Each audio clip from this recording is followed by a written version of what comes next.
production of electromagnetic waves. இது வந்து by Hertz experiment சொல்லலாம்.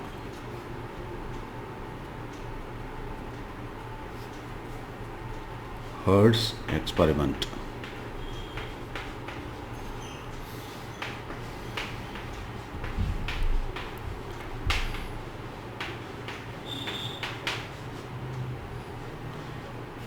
இதோட எக்ஸ்பெரிமெண்டல் செட்டப்பை முதல்ல நம்ம ட்ரா பண்ணிப்போம். இது வந்து ஒரு ஸ்கிமேட்டிக் டயக்ராம் தான். எப்போது டயக்ராமில் ஆரம்பிச்சிட்டிங்கன்னா அதை பேஸ் பண்ணி எக்ஸ்பிளைன் பண்ணுறது சௌரியமாக இருக்கும். சரியா? ஸோ இந்த இடத்துல இண்டக்ஷன் காயில் இந்த பாக்ஸ் மாதிரி போட்டுட்டு இங்கே தான் நம்ம இண்டக்ஷன் காயில் வச்சுருக்கோம்.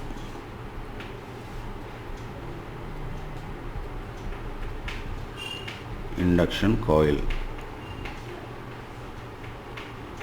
இங்கே இன்புட் கொடுக்குறோம்.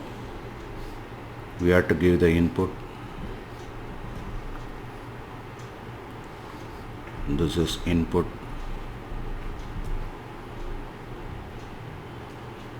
ஸோ இங்கேருந்து நம்ம அவுட்புட் எடுக்கிறோம். ஸோ டிரான்ஸ்மிட் ஆகுது.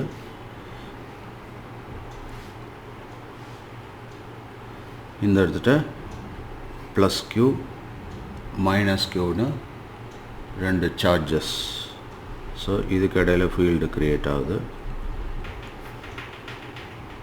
ஸோ இங்கே ப்ளஸ் க்யூ மைனஸ் க்யூ, இது டிரான்ஸ்மிட்டர்.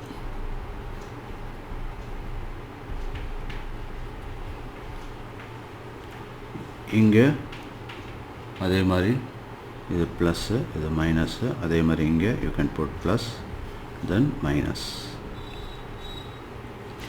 இங்கே வந்து ரிசீவ் ஆகுது, அதனால் ரிசீவர். இது வந்து ஒரு பிளாக் டயக்ராம், ஒரு ஸ்கிமேட்டிக் டயக்ராம்.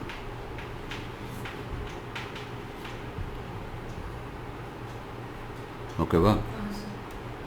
ரைட். இப்போ இதை பேஸ் பண்ணி தான் போகிறோம்.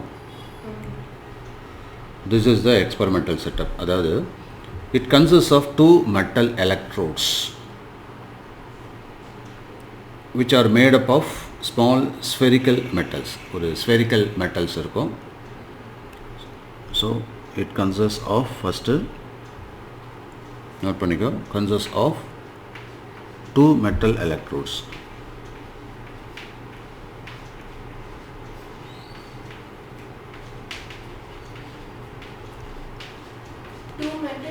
எலக்ட்ரோட்ஸ். இது எப்படி இருக்கும்? ஸ்பெரிக்கலாக இருக்கும். ஸோ ஸ்மால் ஸ்பெரிக்கல் ஷேப்பில்.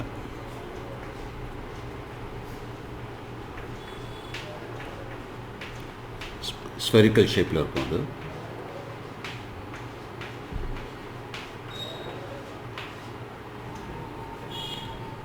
And they are connected to the larger spheres. They are connected to larger spheres and அதோட எண்டை வந்து எங்கே கனெக்ட் பண்ணியிருக்கோம்? இண்டக்ஷன் காயிலில், இல்லையா? அந்த இண்டக்ஷன் காயிலில் very large number of turns இருக்கும் அதில்.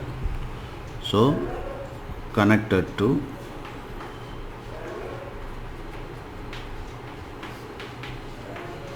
large spheres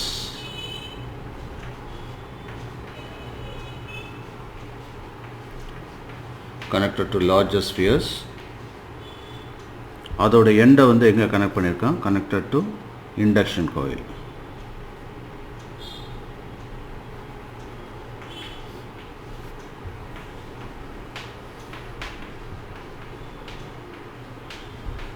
இப்போ இது ஏன் லார்ஜ்? இதில் வந்து இந்த இண்டக்ஷன் காயிலில் வந்து பார்த்தோன்னா லார்ஜ் நம்பர் ஆஃப் டர்ன்ஸ் இருக்கும்.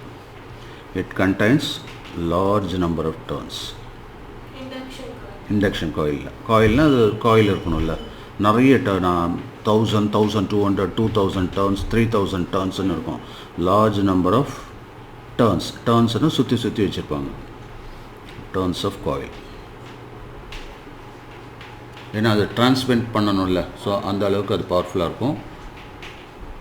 பர்பஸ் என்னென்னா டு ப்ரொடியூஸ்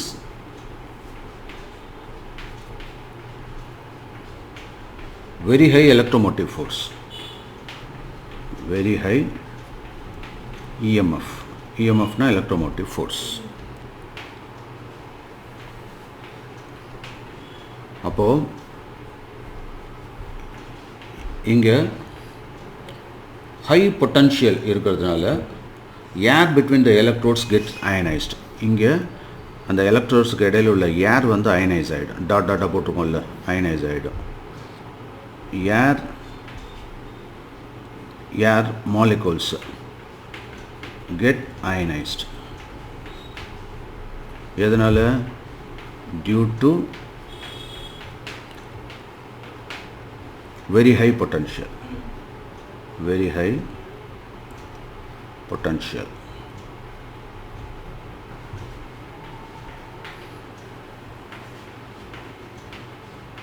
அப்போ அந்த இடத்துல என்ன ஆகும்? ஸ்பார்க் ஆகும். ஏன்னா ஹை பொட்டன்ஷியல் டிரான்ஸ்ஃபார்மர்லாம் பார்த்தீங்கன்னா ஸ்பார்க் ஆகும் இல்லை. ஸோ அப்போ spark appears.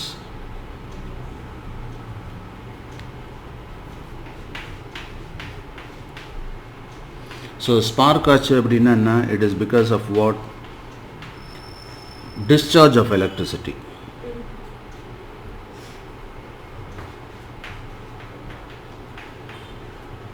Discharge of electricity.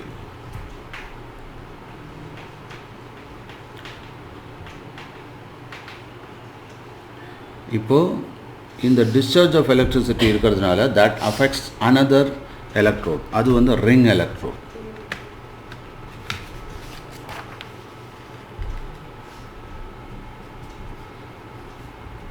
Affects the ring electrode.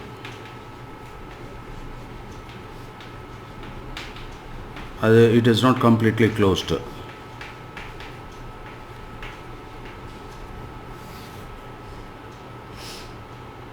Ring electrode. இது எவ்வளோ இருக்கும்? kept afar. kept afarனா கொஞ்சம் நிறைய தூரம் தள்ளி இருக்கும். ஆமாம், பக்கத்தில் இருக்க தள்ளி இருக்கும். அஃபார்னா நல்ல டிஸ்டன்ஸாக அப்படின்னு அர்த்தம்.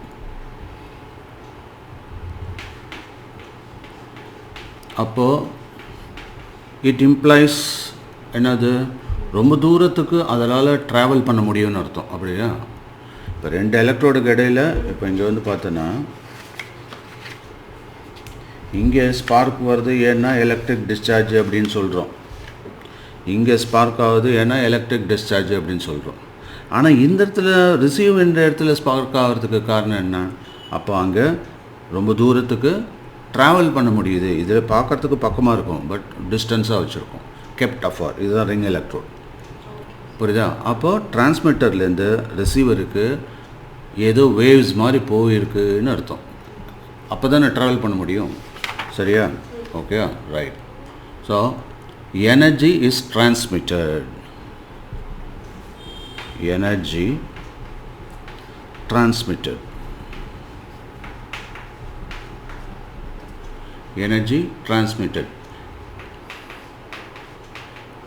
எங்கேருந்து எங்கே? From transmitter, from the transmitter to the ring electrode of the receiver. Correct? Ring electrode. இந்த இடத்துல ring electrode தான் receiver. அதான் டிரான்ஸ்மிட்டர்லேருந்து ரிசீவர். என்ன டைப்பில்? இந்த ஃபார்ம் ஆஃப் வேவ்ஸ். இப்போ புரியுதா? இந்த ஃபார்ம் ஆஃப் வேவ்ஸ்.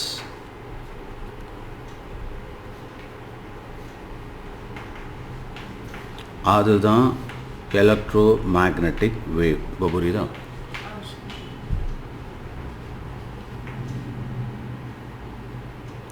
இப்போ இந்த ரிங் எலக்ட்ரோடு இப்படி இருக்குல்ல, இது அப்படியே 90 டிகிரி திருப்பணும்னு வச்சுக்கோ. புரியுதா? ரிங் எலக்ட்ரோடு இப்படி இருக்குது, புரியுதா? அது அப்படியே 90 டிகிரி எடுக்கிற. அப்படி திருப்பினாக்கா நோ ஸ்பார்க். எழுதிக்க.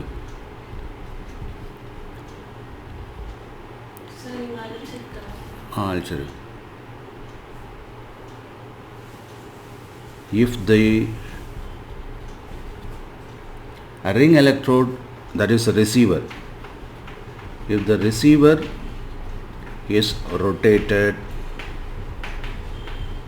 90 degree, rotated by 90 degree, no spark.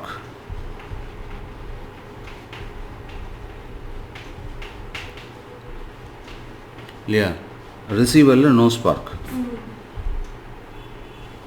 அப்போ electromagnetic வந்து transverse wave தான் இருக்கு, அதுதான் it implies. அப்போ இது என்ன இண்டிகேட் பண்ணுது?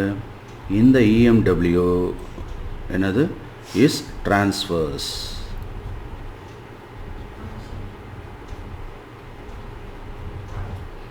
transverse wave அப்படின்னு கண்டுபிடிச்சிட்டாங்க. அதை தான் மேக்ஸ்வெல் என்ன பண்ணார், ப்ரெடிக்ட் பண்ணார். ஸோ ஹெர்ட்ஸ் வந்து அதை எக்ஸ்பெரிமெண்டலாகவே பண்ணிட்டார். அவர் ப்ரெடிக்ஷன் எக்ஸ்பெரிமெண்டலாகவே ப்ரூவ் பண்ணிட்டார். So Hertz detected radio waves and also computed the speed. So அது வந்து ஸ்பீட் ஆஃப் லைட்டுக்கு மேட்ச் ஆகுன்றதை ஹெர்ட்ஸ் சொல்லிட்டார். ஸோ ஹெர்ட்ஸோட ஃபைண்டிங் என்ன? That is speed of light is equal to 3 into 10 power 8 meter per second. So இதுதான் electromagnetic waves பிறந்த கதை. ஓகேவா? ஸோ எப்படி ப்ரொடியூஸ் பண்ணியிருக்காங்க? ஃபஸ்ட்டு 2 மெட்டல் எலக்ட்ரோடு எடுத்துக்கிட்டாங்க, ஸ்பெரிக்கல் ஷேப்பில் இருக்கும். அது இண்டக்ஷன் காயிலில் கொடுத்து, அந்த இண்டக்ஷன் காயிலில் ஹெவியாக இருக்கும் அது, புரியுதா? ஸோ அங்கேருந்து, ஏன்னா இந்த இண்டக்ஷன் காயிலில் லார்ஜ் நம்பர் ஆஃப் டர்ன்ஸ் இருக்குது, அப்போது வெரி ஹை பொட்டன்ஷியலை க்ரியேட் பண்ண முடியும். அந்த பொட்டன்ஷியலை க்ரியேட் பண்ணோன்னா இந்த 2 ஸ்பெரிக்கல் எலக்ட்ரோட், அந்த 2 ஸ்பெரிக்கல் எலக்ட்ரோடில் என்ன ஆகுது? ஏர் மாலிகுல் இடையில இருக்குல்ல, அங்கே ஸ்பார்க்கு க்ரியேட் ஆகுது. இந்த ஸ்பார்க் எதனால்? அங்கே கரண்ட்டு டிசிபேட் ஆகிறதுனால, டிஸ்சார்ஜ் ஆகிறதுனால. அப்போ அங்கே உள்ள ஏர் மாலிகுல்ஸ்லாம் என்ன ஆகுது? அயனைஸ் ஆகிடுது. அப்புறம் இது அங்கே ஆனதோடு இல்லாமல் இங்கே என்ன பண்ணியிருக்காங்க? ஒரு ரிங் எலக்ட்ரோடு எடுத்திருக்காங்க. Ring electron it's not completely closed, புரியுதா? இந்த மாதிரி ரிங் ஷேப்பில் இருக்குது, ப்ளஸ் மைனஸ் எய்த்த மாதிரி இருக்குது. ஆனால் இந்த டிரான்ஸ்மிட்டருக்கும் ரிசீவருக்கும் உள்ள டிஸ்டன்ஸ் வந்து ரொம்ப ஜாஸ்தியாக இருக்குது. இப்போ இங்கே இது பக்கத்தில் இருக்கிறதுனால இது என்ன இருக்குது? ஸ்பார்க் ஆகுது. இங்கே ஸ்பார்க் ஆகுது, இங்கே தள்ளி வச்சுருக்காங்க ரிசீவரை, இதில் எந்த கனெக்ஷனுமே இல்லை. இருந்தாலும் என்னென்னா இங்கே ஸ்பார்க் ஆகுது, இங்கே ஸ்பார்க் ஆகணுன்னா இங்கே ஸ்பார்க் ஆகுது. அப்படின்னா என்ன அர்த்தம்? அப்போ இந்த வேவ்ஸாக புறப்பட்டு இங்கே வந்து அட்டாக் பண்ணியிருக்கு. இப்போ இந்த மீனிங் புரியுதா? அப்போ அது எலக்ட்ரோமேக்னெட்டிக் வேவ்ஸாக தான். இப்போது அங்கே எலக்ட்ரோமேக்னெட்டிக் வேவ்ஸு க்ரியேட் ஆகிருக்கு. இப்போ இந்த ரிங் எலக்ட்ரோடு இருக்குல்ல, இதை இப்படி இருந்தது, இதை 90 டிகிரி இப்படி வச்சா நோ ஸ்பார்க்கு. அங்கே ஸ்பார்க் ஆகுது, இங்கே ஸ்பார்க் ஆகலை. அதாவது ஸ்பெரிக்கல் எலக்ட்ரோடில் டிரான்ஸ்மிட்டரில் ஸ்பார்க் ஆகிட்டு இருக்குது, இங்கே ஆகலை. மறுபடியும் இப்படி வச்சா ஸ்பார்க் ஆகுது. அப்போ இங்கேருந்து என்ன ஆயிடுச்சு? அது வந்து ஒரு டிரான்ஸ்வர்ஸ் வேவ்ஸ் அப்படின்னு தெரிஞ்சு போச்சு. ஸோ எலக்ட்ரோமேக்னெட்டிக் வேவ்ஸ் வந்து ஒரு டிரான்ஸ்வர்ஸ் வேவ்ஸ். அதோடு இல்லாமல் அதுக்கப்புறம் சப்சக்வெண்ட்டாக ஹெர்ட்ஸ் என்ன பண்ணிட்டார்? அதோட ஸ்பீடையும் கால்குலேட் பண்ணி, அதுதான் லைட்டோட ஸ்பீடு தான் அதில் இருக்குது, அதனால தான் லைட்டே எலக்ட்ரோமேக்னெட்டிக் வேவ் அப்படின்னு முடிவு பண்ணிட்டாங்க. இப்போ இந்த கான்செப்ட் புரியுதா? ஸோ இதுதான் Hertz experiment of production of electromagnetic waves அப்படிங்கிறது, புரியுதா? ஸோ இதோட ப்ராப்பர்ட்டிஸுங்கிறது ரொம்ப முக்கியம், நோட் பண்ணிக்கோ. There you go. Properties.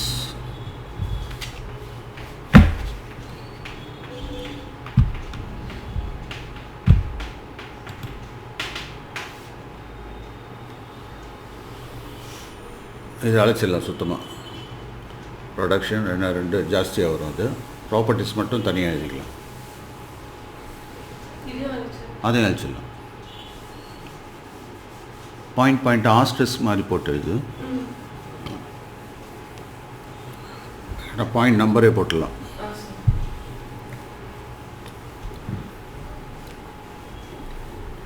Properties of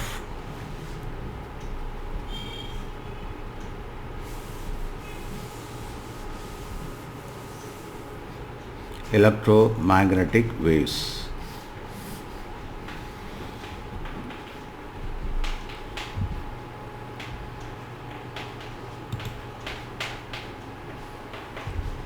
electromagnetic வேவ்ஸில் இது எப்போதுமே it is produced by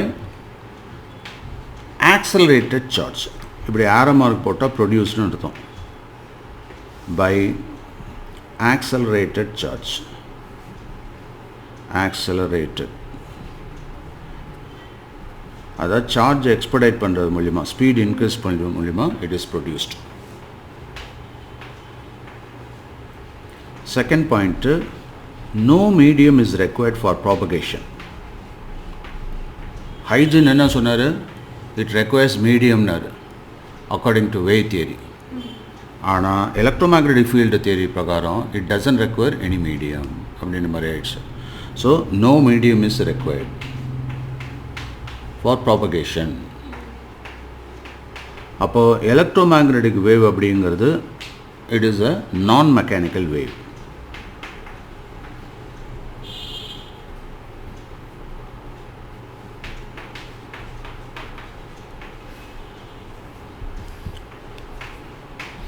அடுத்தது எலக்ட்ரோமேக்னெட்டிக் வேவ்ஸ் எல்லாமே எப்படி இருக்கும்? டிரான்ஸ்வர்ஸ்ன்றதை யார் கண்டுபிடிச்சா? ஹெர்ட்ஸ். Transverse vibration.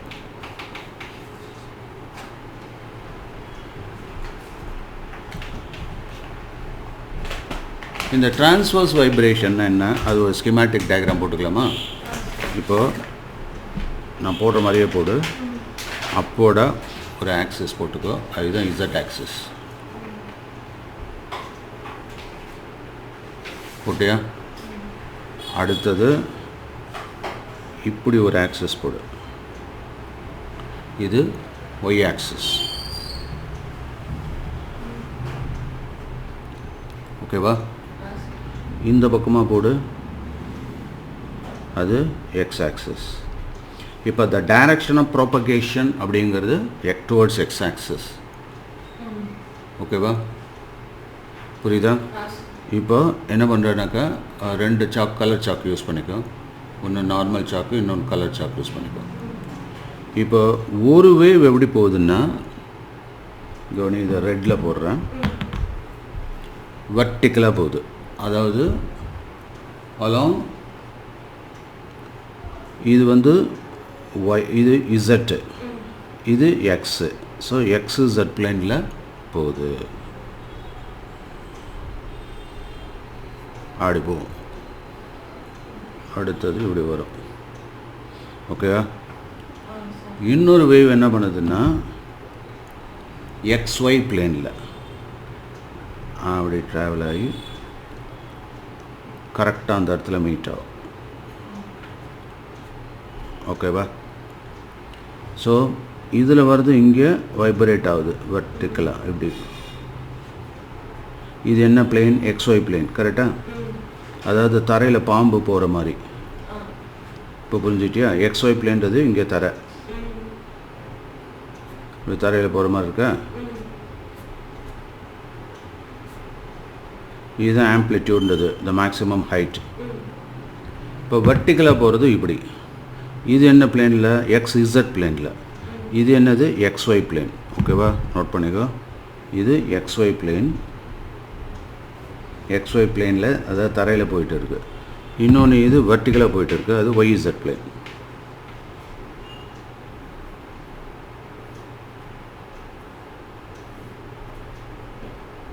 இது நல்லா புரிஞ்சுக்கிட்டியா? மேலேங்கையுமா வைப்ரேட் ஆகும். அதே மாதிரி இங்கே அதில் மேக்ஸிமம் வைப்ரேஷன் இருக்குல்ல, maximum height of the wave, that is called amplitude. ஓகேவா? வேவ் ஹைட்டுன்னு சொல்லுவோம். அதாவது இந்த கடல் அலை வர மாதிரி தான். இப்படி ஈஸியாக ஞாபகம் வச்சுக்கணும். என்ன பண்ணலாம், இது இந்த ஹொரிசாண்டலாக போட்டோம்ல, அது தரையில் பாம்பு போகிற மாதிரி. வெர்டிக்கலாக போட்டோம்ல, அது ஓஷனில் வந்து அந்த வேவ்ஸ் வெர்டிக்கலாக அப்படி வருது இல்லை, அது உடனே இப்படி போகுது. புரியுதா? அங்கே போய் நான் கவனிங்க, இந்த பார், இது XY பிளேன். ஓகேவா? அடுத்தது இன்னொன்று XZ பிளேன், அது அப்படி ஆடி போகுது. அதுதான் நம்ம ஸ்கீமேட்டிக்காக போட்டிருக்கோம். புரியுதா? எங்கே வரைஞ்சி காமி பார்ப்போம். அந்த 3D perspective drawing நமக்கு தெரியணும்.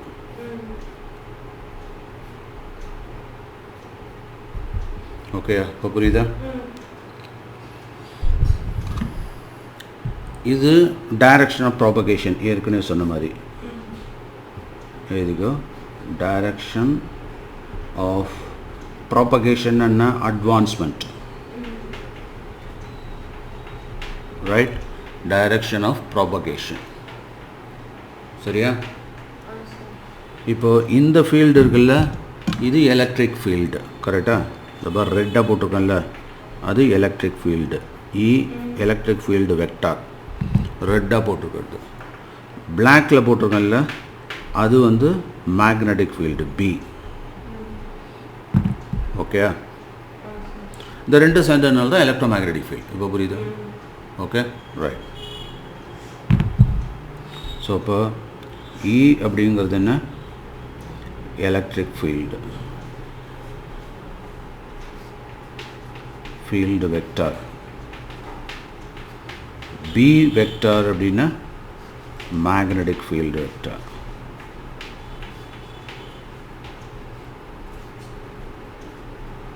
டன்.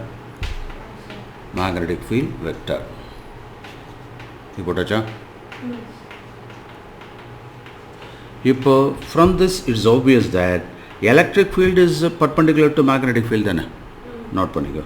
ஸோ அப்போ electric field is perpendicular to magnetic field. They are mutually perpendicular to magnetic field. They are mutually perpendicular. Right? Next, இப்போ நம்ம ஏற்கனவே பார்த்தோம் எலக்ட்ரிக் ஃபீல்டோட வெலாசிட்டி பற்றி பார்ப்போம். ஃபோர்த் பாயிண்ட் என்ன பண்ணியிருக்கோம்? எலக்ட்ரோமேக்னெட்டிக் வேவ்ஸ் அதோட ஸ்பீடு எவ்வளோ? c is given by 1 by the whole square root of epsilon naught into mu naught.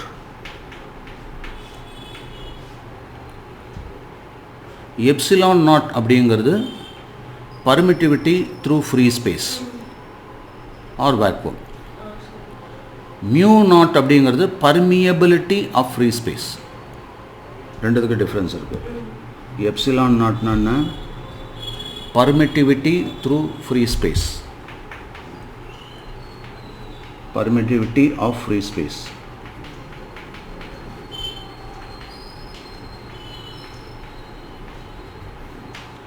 Mu naught அப்படிங்கிறது பர்மியபிலிட்டி ஆஃப் ஃப்ரீ ஸ்பேஸ்.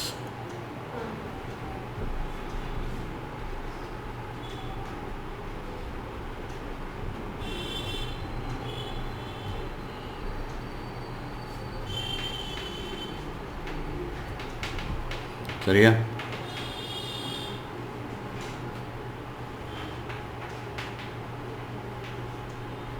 இப்போ இதோட வேல்யூவை சப்ஸ்டியூட் பண்ணி 1 by அதோட ஸ்கொயர் ரூட் போட்டு அதோட ரெசிப்ரோகேட் பண்ண வேல்யூ வந்து பார்த்தா 3 × 10⁸ மீட்டர்/செகண்ட். அதுதான் velocity of the electromagnetic field.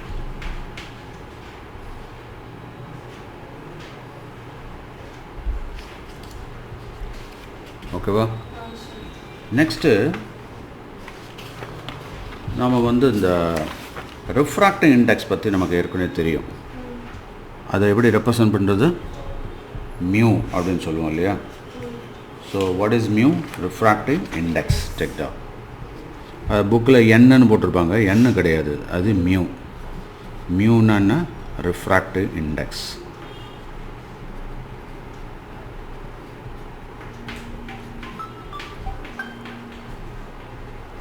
Mu அப்படிங்கிறது ரிஃப்ராக்டிவ் இண்டெக்ஸ்.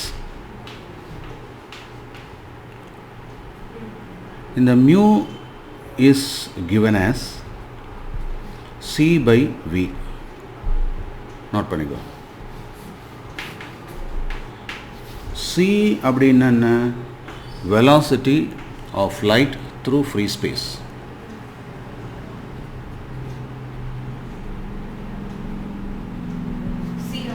ஆமாம், velocity of light in vacuum. V அப்படிங்கிறது அதே velocity of light or magnetic field in certain medium.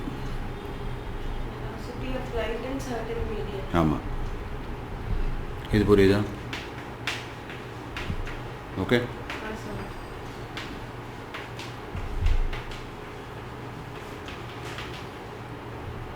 எப்போதுமே பார்த்தீங்கன்னா இந்த velocity of light in medium is less than velocity of light in vacuum. Velocity of light in vacuum is velocity of light in medium is less than velocity of light in vacuum. ஓகேவா? அப்போ இந்த இடத்துல C அப்படிங்கிறத பற்றி பார்ப்போம். C என்னன்னு பார்த்தோம் ஏற்கனவே. C is equal to 1 by square root of epsilon 0 mu 0ன்னு பார்த்தோம். கரெக்டா? நோட் பண்ணிக்கோ.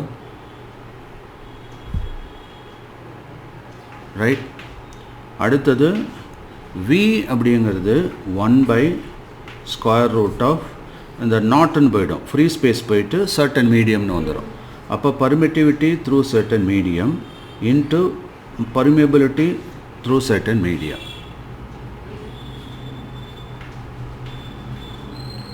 இது புரிஞ்சுதா? அடுத்தது இப்போது இன்னொரு டேர்ம் இருக்குது, மியூ ஆர் அப்படிங்கிறது நோட் பண்ணிக்க. மியூ ஆர் லெஃப்டில் அடிச்சிடலாம். மியூ ஆர் ரிலேட்டிவ் பெர்மியபிலிட்டின்னு பேர். இது பேர் என்ன? Relative permeability.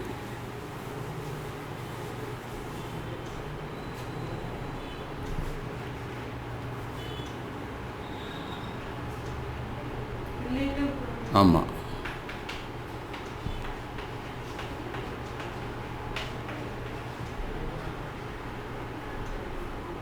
that is mu naught by certain medium. அந்த ரெண்டுத்துக்கும் இடையில உள்ள ரேஷியோ தான் அது.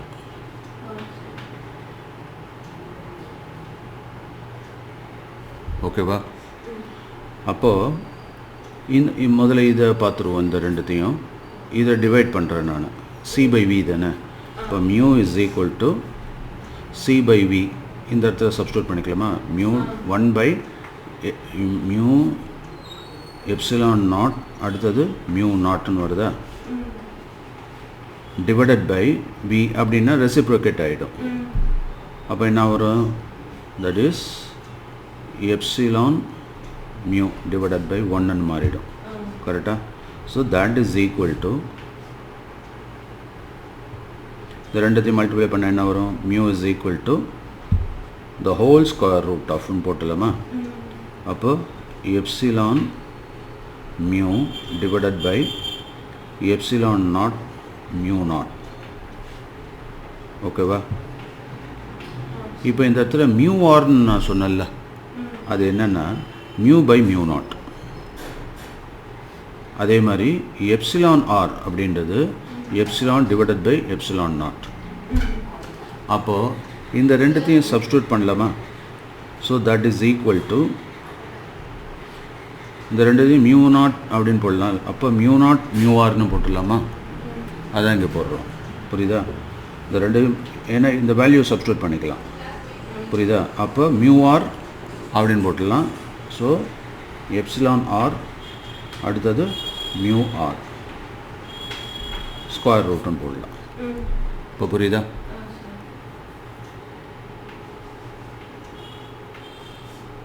இந்த மியூ ஆர் அப்படிங்கிறது தான் ரிலேட்டிவ் பர்மிட்டிவிட்டின்னு சொல்கிறேன். தட் இஸ் ஆல்சோ கால்டு என்னது? டைஎலக்ட்ரிக் கான்ஸ்டன்ட் பேர். நோட் பண்ணிக்கோ. எப்சிலான் ஆர் இருக்குல்ல, that is called relative permittivity. Relative permittivity. Epsilon R. ஆமாம், epsilon or relative permittivity. That is also called a dielectric constant.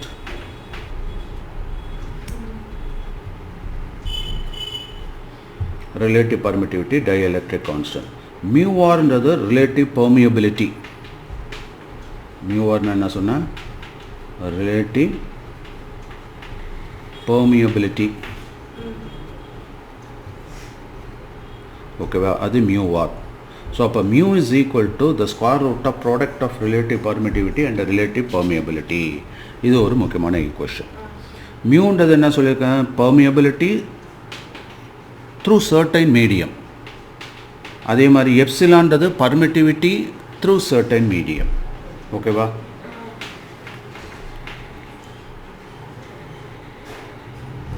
இப்போ அடுத்த கொஸ்டின் பார்ப்போம்.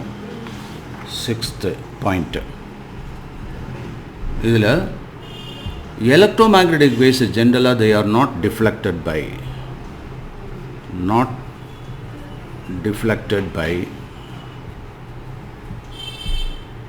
electric field or magnetic field or electric field. B in a electric field, B in a magnetic field, E in a electric field. 7. Electromagnetic waves can exhibit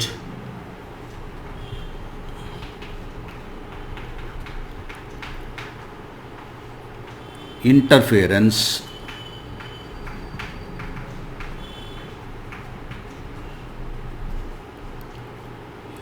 diffraction,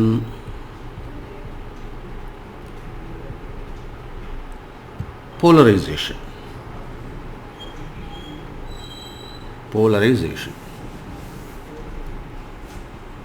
interference என்ன, ஒரு wave train இன்னொரு wave train ரெண்டு coherent சோர்ஸஸ்லேருந்து வந்திருக்கும். அப்போது இந்த superimposition of two wave trains that can lead to positive and negative, that is constructive and destructive interference. Diffraction is bending of light at sharp edges. Polarization என்ன ஆகும்னாக்கா split ஆகும் அதோட plane of vibrations. Polarization, polarityனாலே separation அர்த்தம். அப்போ vertical vibration, planar vibration ரெண்டாக split ஆகலாம். Next, electromagnetic waves also carry energy. அப்போ energy அதுக்கு இருக்குது அப்படின்னா அதுக்கு ஒரு மொமெண்டம் இருந்தாகணும் இல்லையா. So it has linear momentum, அது வந்து P. போட்டியா, லீனியர் மொமெண்டம், அதுதான் P is equal to mvன்னு சொல்லுவோம், லீனியர் மொமெண்டம். அதே மாதிரி அதுக்கு ஆங்குலர் மொமெண்டமும் இருக்குது, that is angular momentum also.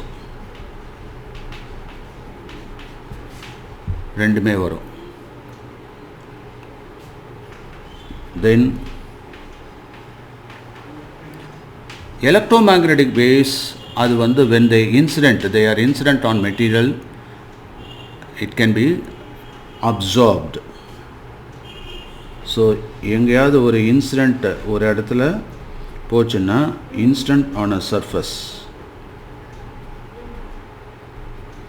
they can be இன்ஸ்டன்ட்னா மேலே படலாம், பட்டு என்ன ஆகலாம், அப்சார்ப் ஆகலாம், they can be absorbed.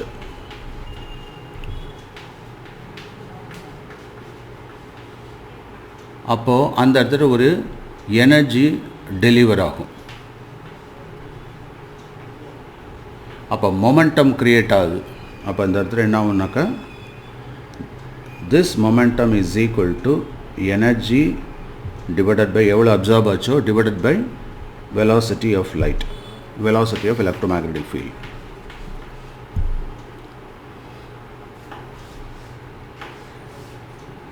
இப்போது இந்த incident electromagnetic wave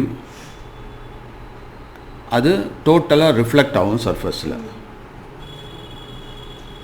totally reflected. அப்படி ஆச்சுன்னா the momentum delivered to the surface அப்படிங்கிறது delta P is equal to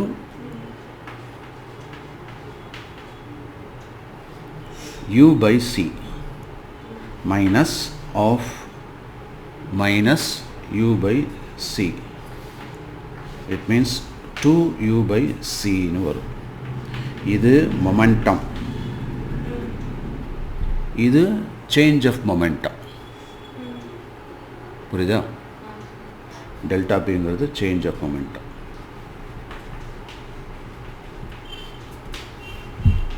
okay. So இந்த 10 ப்ராப்பர்ட்டிஸும் ரொம்ப ரொம்ப இம்பார்ட்டண்ட் அது.